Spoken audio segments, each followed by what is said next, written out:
Good evening, ladies and gentlemen, and welcome to the Stephanie Stevens Show. This is Friday, June 12th. Thank you guys so much for joining me here on my show.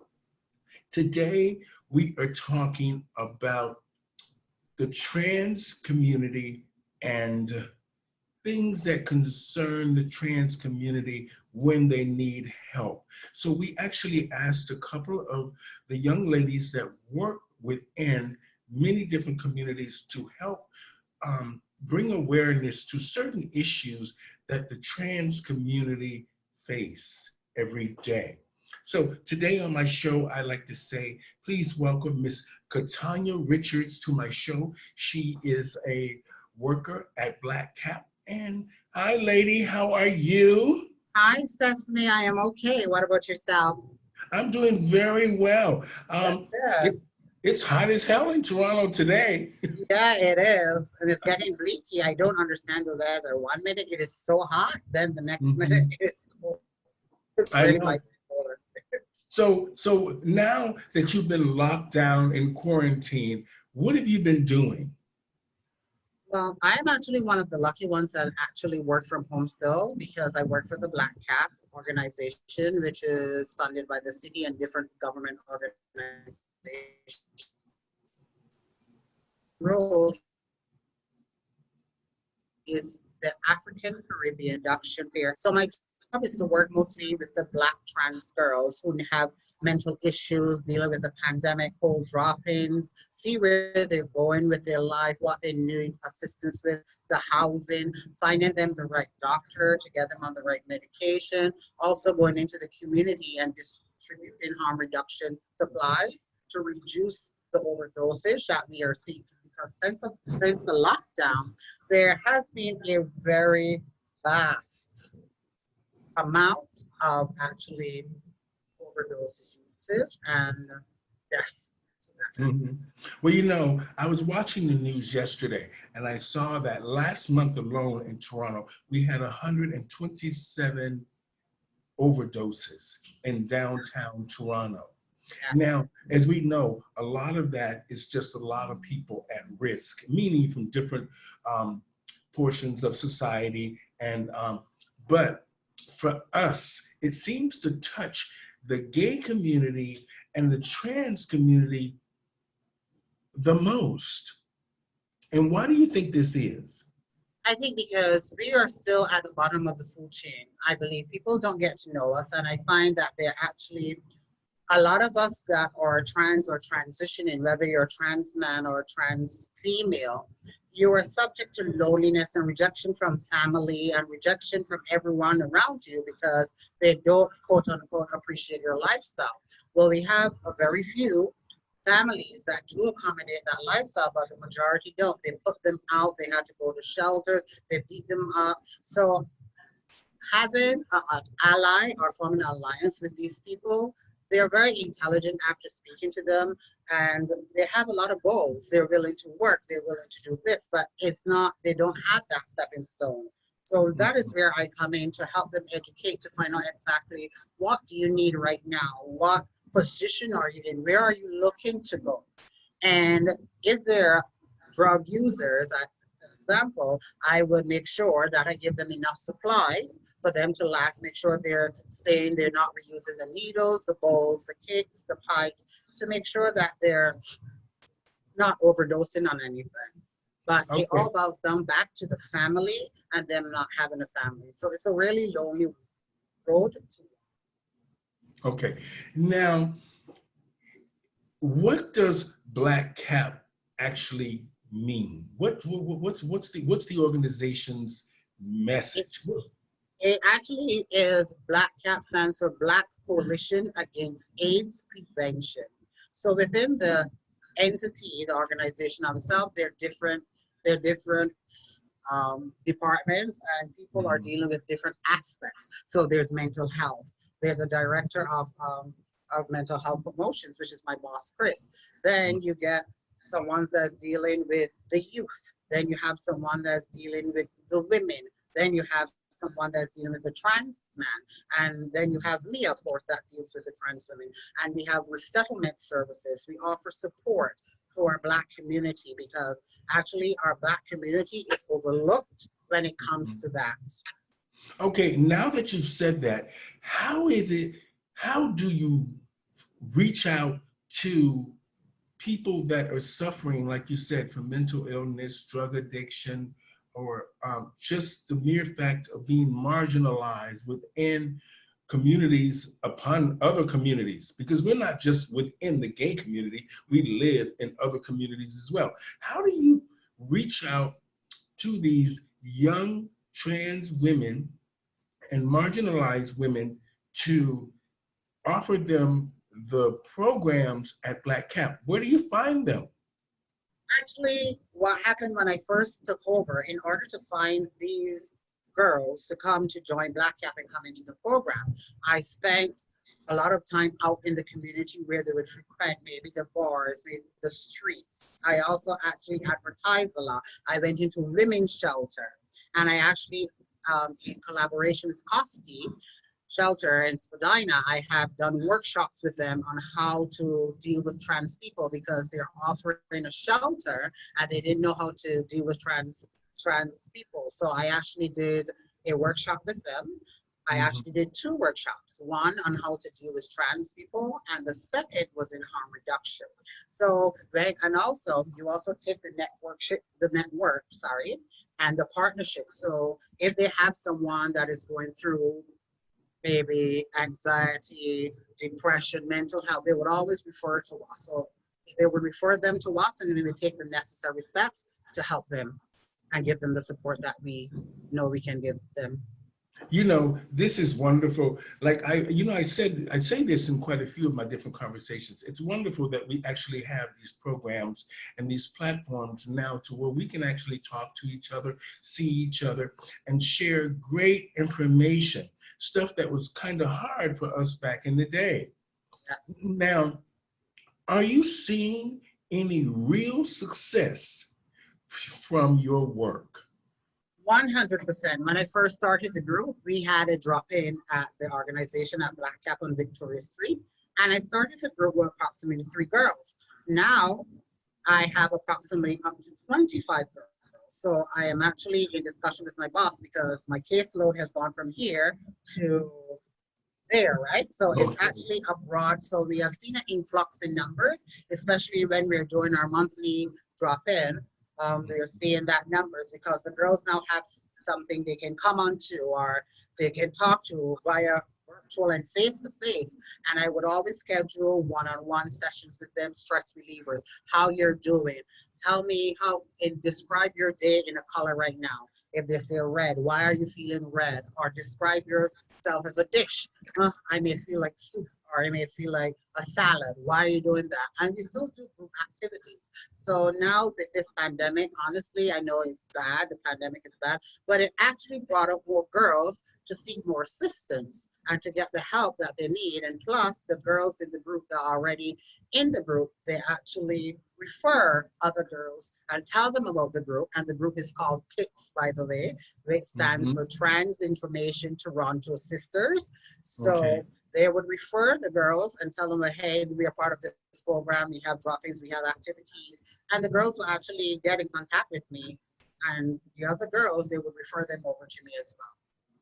You know, that is wonderful. I like the way you said that. It just was amazing, because it showed that, like you said, the pandemic was bad in one way, but it worked in a positive way for a lot of marginalized people that wouldn't have been getting these services if it wasn't for this pandemic.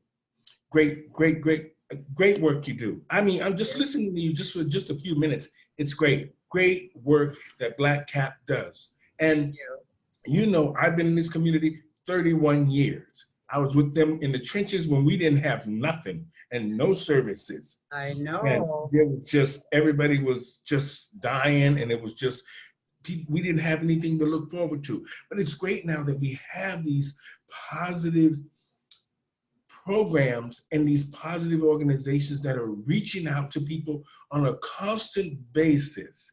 And you know, living in Toronto, we're blessed to have healthcare, And we're blessed to have a lot of these amazing programs for us. Now, your life in Canada, I understand how you identify, but can you tell our audience so this way they hearing it from you?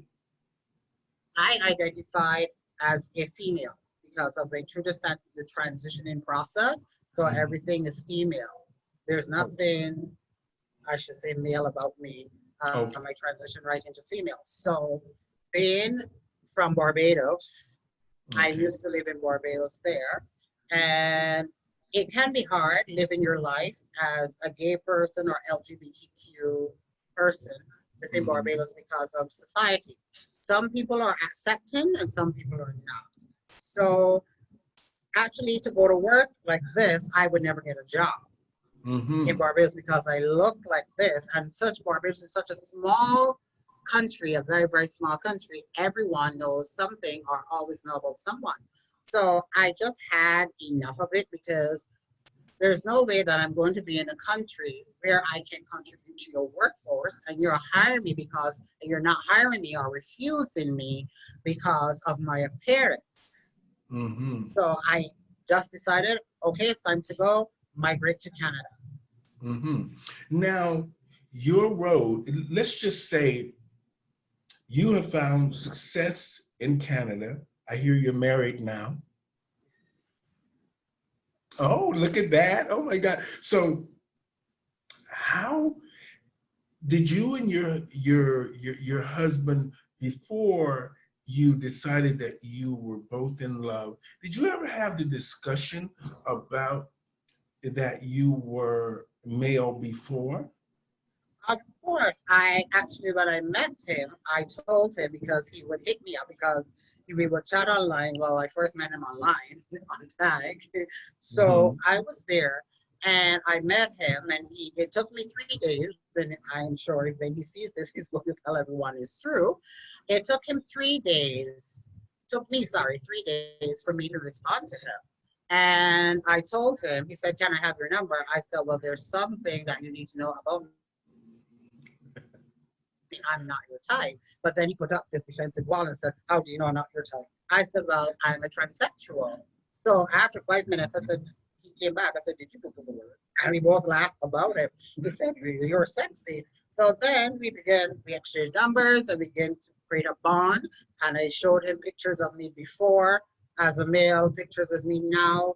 And it's quite obvious, well, he's my husband. So I showed him everything. I don't hide. And I believe that when a trans woman meets someone, they should always tell them, 100%, tell them your story. Let that individual man make the decision to go with you or not to go with you. Because if you don't tell him and he goes with you, because some of us girls are pre-op and post-op. That means some of us has the female genitalia and some of us still have our male genitalia. So if you're one of those and the guy said, well, okay, they're looking to see this, they're not going to see between your legs because your clothes are on. So not telling him and then getting in the bed with him and doing that can lead to something very destructive. Now that you said that, I want to just point out one thing. When you think about government ID in Canada, I know in the US they're making a move towards changing the gender on identification. Now, have we reached that point in Canada yet? Yes, we have. All of my IDs are female. I don't have nothing male about me. What happens is that you go to see an endocrinologist or your doctor, and your doctor will always write a letter for you. And your doctor will say, well, the gender does not match the identity. And then you take it into Service Canada, you have your name change, but you must spend 1 year in Ontario before you actually change your name and change your gender at the same time. Now that you've said that, now how important is your work at Black Cap? How important, just so people can understand that Black Cap means business when they are reaching out to help you? they never had a role like this as Black Cap as you identified before. And I came Mm-hmm. into the role.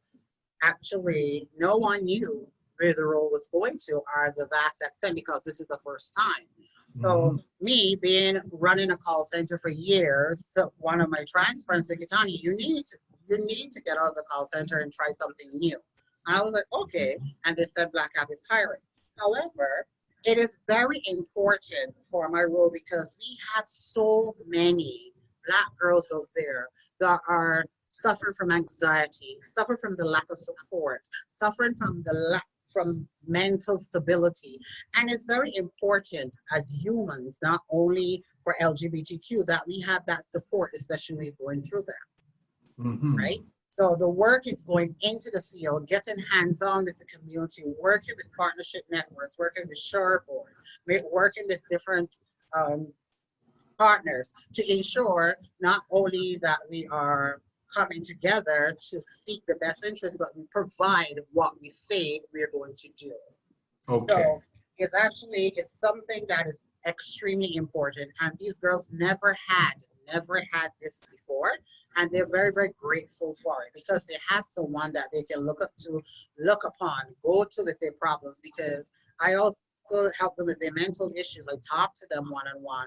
I listen to them. Sometimes I tell them, don't if you have a problem, don't even care what time it is. You can call me on my work phone. That is not a problem. We're going to talk about it because the last thing that I want these girls to do is to think there's no one out there that doesn't care about them or their interests. Now, now that you said that as well, how do we change? You know, our community sometimes can be its own worst enemy. And you know, sometimes even though the trans have they're active in the trans march and um, trying to bring trans awareness to respect, trying to just show people that they matter as well in the world. But yet, sometimes when it comes to the performers who might not totally identify as trans or they're drag queens or female impersonators or however they feel that they identify as, sometimes our own community chastise us because I've heard this word so many times and it's brought the fight on every time, tranny. Why? What? How I can we just change that? I despise that tranny because you see that's a culture. It's a habit that they adopt. So it's like the new fashion trends that are coming down, like the Samsung S20 Ultra Plus. Everyone is going to want one of those. So they're so accustomed to calling it the Ultra is that when they go back, is they're so accustomed to looking at every person as a transsexual, they call them tranny for short. Mm-hmm. And it will take a lot of work for them to actually change that word to reflect female or just transsexual. And it also have to do with the individual because if you're talking to me and you're going to refer me as a tranny, I said, okay, well, I don't feel comfortable for you calling me a tranny. So can you Mm-hmm. please refrain and stop from that? So it will take a lot of hard work and we have to have actually bring awareness to the person that's saying it to us Mm-hmm. in our face. So we have to let them know where we stand. It's like if Okay. they call us the wrong name, say for instance, somebody called me Katarina. That's not my name. My name is Kitanya. So Mm-hmm. you actually have to correct them. So it's still work in progress, and we're currently working on that, but it will take some time to reach the place in which it needs to Okay. Now, just this is a sensitive question concerning religion and us being, you know, coming from most of us that are Christians or however else we celebrate religion under whatever it is. But in the Black community, it's mostly about Christianity. So, how is it that we see the Black churches reaching out to, like you said, the shelters and what they consider the normal society, but you never see them step in to take charge and help and focus on the LGBT two-spirit pronoun community, and mainly the trans community. It has been that way for many years, and I don't believe in it because there's no way that you are Christian and you are choosing to help a certain group of people, heterosexuals, people that are not gay, are not trans, are not non-binary. You cannot choose. It's either you're going to accept us all, or why are you there then? Because I am so tired of hearing people, and I know I may get dinged for this, but this is my personal opinion. I am so tired that from the time that people hear about, okay, you're trans or you are gay, they run for the Bible. Why? Are there any other educational resources that you can use to get your point across? But yet in the Bible, it says, no weapon formed against me shall prosper, but you run for a Bible. And at the end of the day, all of us have sinned and fall short of the glory of God. Because you're not going to come and tell me that God is going to put me in the pits of hell because of who I am, and I am gay, but yet you had children out of wedlock, you wear mixed match clothing, you eat pork, all these things the Bible speak about. So I don't understand where you're coming from. It really baffled me for years and years and years and years. Because I had an experience in Barbados, whereas I was beginning to transition before I came, and the Jehovah's Witness would come to my house. And from the time they see me, they will say, men should not lie with men. And I'm like, what do you mean? And they would say, your lifestyle is wrong. I said, my lifestyle is wrong, but no offense to you, you're also insane. Because look at you. You have on a denim skirt and a polyester blouse. Are those not mismatched fabrics? And they would actually close the Bible and run away. They don't want to hear me anymore. Well, I just wanted to say that because my parents were heavy Christians, but they never chastised me for just being me. And me and my sister, we talk a lot about our folks because we miss them, but yet they were very good to us without ever throwing the Bible in our face. I'm the baby, my sister's in the middle, my brother's the older, but they never, even though we all had three different lifestyles. My brother was sort of like you said, he was all over town with every kind of woman in the world and ended up marrying outside of his race, which at the time our parents thought, I don't want white people in my house, this and that, even though our neighbor was white. And then my sister ended up marrying her first husband, who she's married to today, that's white. And then there's me, the baby, the gay one, that all my relationships have been mostly European men. Now, what do you think, how do you think, do you really feel, do you think the LGBT community embraces the church? Do you think they go? Do you think they attend church? I don't think the vast majority attend church. I could be wrong because they're so afraid of rejection. And with all that is going on, I mean, you're rejected by your family, you're rejected by society. And now you go to the church where you thought that you were accepted and loved because of what Christianity is all about. And then they reject you, and or the priest may get up and say, we don't want that kind of person in our church, and ask them to leave. So that alone is very heartbreaking because you're turning away, and then you're preaching words and saying Jesus said, "Suffer the little children to come unto me," while you're still turning away God's creation. I have learned so much. I miss my parents so much, but they always taught me to just love. And this is why, no matter, we can always say, this happened to us and that happened to us, but you always have to just get up and keep getting up. And I learned that you have to love everyone. You don't have to get along with them. You can just stay clear of them, but you have to love them for just being human beings and just being what we are here for, is to love each other, take care of each other. And that's what life is about.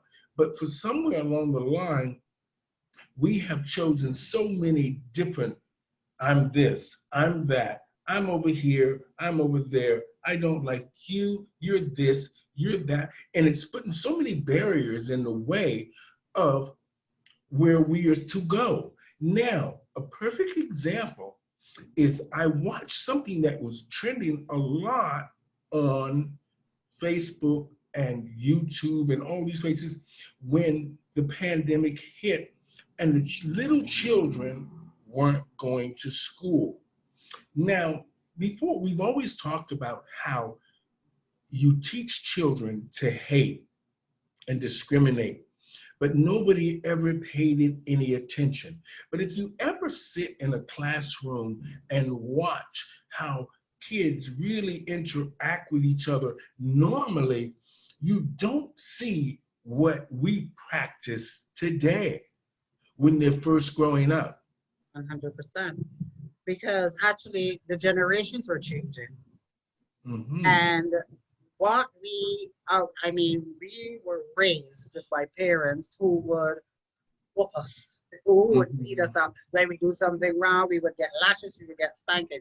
It's a whole different generation now where you can't spank a child. You have to take away, sorry, my baby just came out, take away their devices. You have to take away their phones and all of that for them to understand the importance of good behavior. But is that working? That's the question. Is that working for that person? It may work for me, yes, but it won't work for you because I'm saying, okay, well, I'll just be without my phone for a week and then she'll give me it back. And then I may go and do the same behavior again. And she'll just take away, my parents will just take away my laptop, my phone, my TV.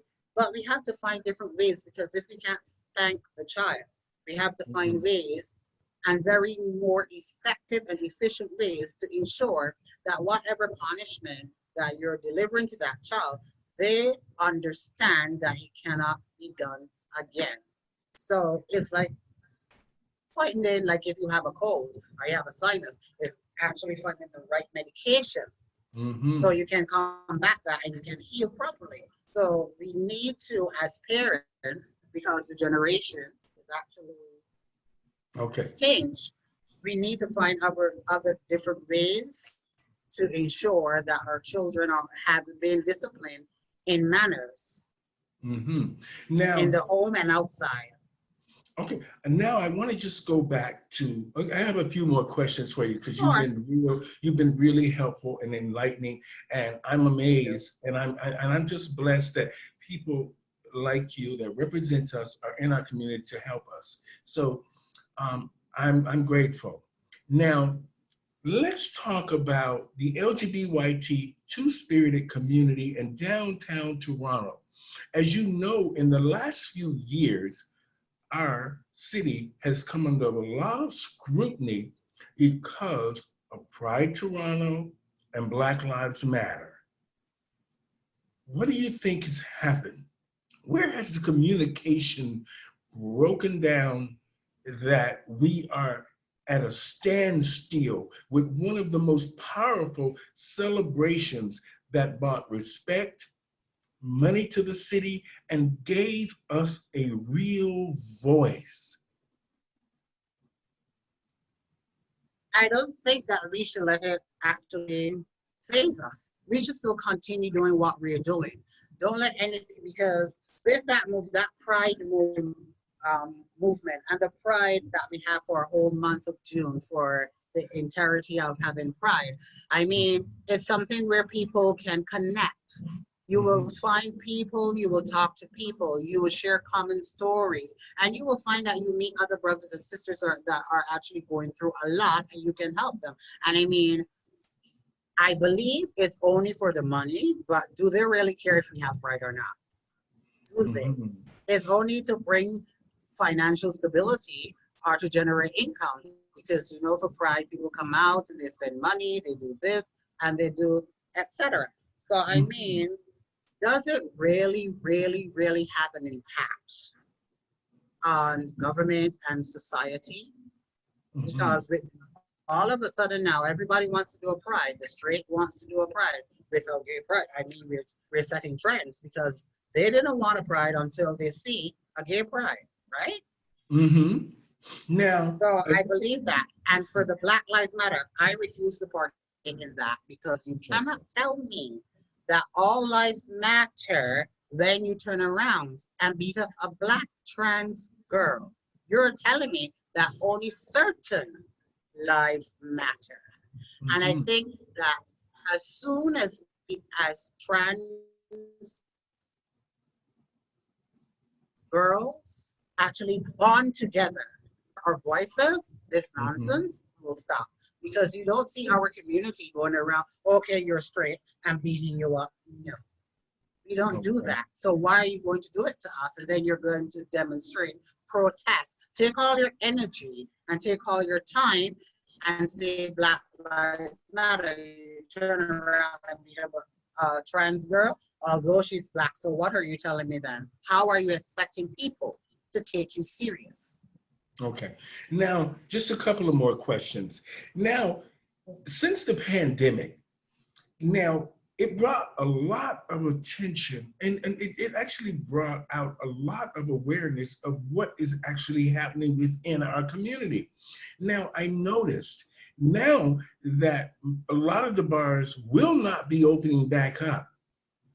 And a lot of the performers, some of them trans, who relied on this income, what do you think they should do if they really, because a lot of them probably use the bars and the income as sort of a way of just trying to pay their bills, but yet using it to sort of slowly maybe transition and sort of, just try to live a normal life and contribute to their community with entertainment, but yet slowly maybe they identify as trans. But now that resource of that income will be gone. 100%. But I mean, if they're performers and they're being legitimate, they should be paying taxes. There you go. On some part of it, but if they don't, we here at Black Cat here in Canada, but we do how we will give out gift cards for the grocery stores. We have the IA Project, and the IA Project do grocery deliveries, where if you don't have food, you can reach out to myself or you can reach out to anyone at Black Cat and say, hey, well, I need a grocery delivery. And the groceries are actually from a Black grocery store. You get all your pork, your chicken, your pears, your sorrel, everything that you can think about. And it's not only one box, because one box can feed a family of 5. So if you're a big family, we will give you 2 boxes, 3 boxes, it all depends. I know we can't help you with your bills at the moment, but that will take some stress off of you because you will have food. You will have your gift cards. And it so pains me that I saw the other day they're sending around for the first 50 persons, for the first 50 girls that actually sign up for this link, they get $200. But I mean, our community is big and the trans community is big. Why are you going to choose 50 girls? You should have expanded that number to a more wider number. And then this and the one for the first 100, at least if they connect with us, they will know where the next meal is coming from, but they have rent to pay. They have bills to pay. They may have a person that they need to take care of. So for me, what I would suggest them to do is if you can go on ODSP or OW to get some financial help until you get back on your foot, while you can still continue to do your shows online. People can watch and you advertise it. So that way you have a little bit of buffer that will help you through these hard economic times during the pandemic. That's great advice. So for you ladies out there, just remember, Kitanya Richards is here to help you from Black Cat if you need food, and she can also direct you to social services, which can help you with some financial income. Black Cat cannot help you with income, but they will help direct you to how you can get some support during this pandemic and during the rough times. Now, Kitanya, I just want to say thank you. And thank you for all the hard You're work welcome. that you do. You know, I've like I said, I've been in this community 31 years, and it's great to see us evolving and contributing and keeping it going. And for a long time there, I wanted to give up. But now that I'm looking at you, it gives me some hope that the work that was done in the trenches is now has rubbed off on the young people, and they're trying to do their part. They're trying to have a voice. And it's great to see that not just people in the community, it's good to see visible minorities, good to see people that I can relate to. And it's good to see people that look like me. So I just want to say thank you so much for the conversation Yep, today. If the girls 100%, and want to get that's a why I'm here hold, to do. okay, if the girls want to get a hold of you, just tell us how we get a hold of you. You have a website, email address, phone number. Yes, my phone number, my work phone number is 647-206-9653. And if you want to reach me by email, it's going to be k.wiltshire, and Wiltshire is spelled WILTSHIRE. So that will be k.wiltshire@black-cat.com. Thank you so much for a great conversation today, and thank you for the great work that you do. We appreciate it. So, ladies and gentlemen, on the show today, I had Miss Kitanya Richardson from Black Cap. She cleared up a lot for us about helping the trans community with harm reduction and whatever else services that they need, if they need, and during this pandemic time, for food and just information to get them the resources that can help them. Until then, you guys stay safe. Thank you for joining me here on the Stephanie Stevens Show. And thank you so much Thank for you. being You're welcome. and inspiring. I take my hat and Thank my you. wig You're off too. welcome. Have a great day. Okay. Thank you. Thank you, hon. All right. Bye-bye. Bye-bye. Bye.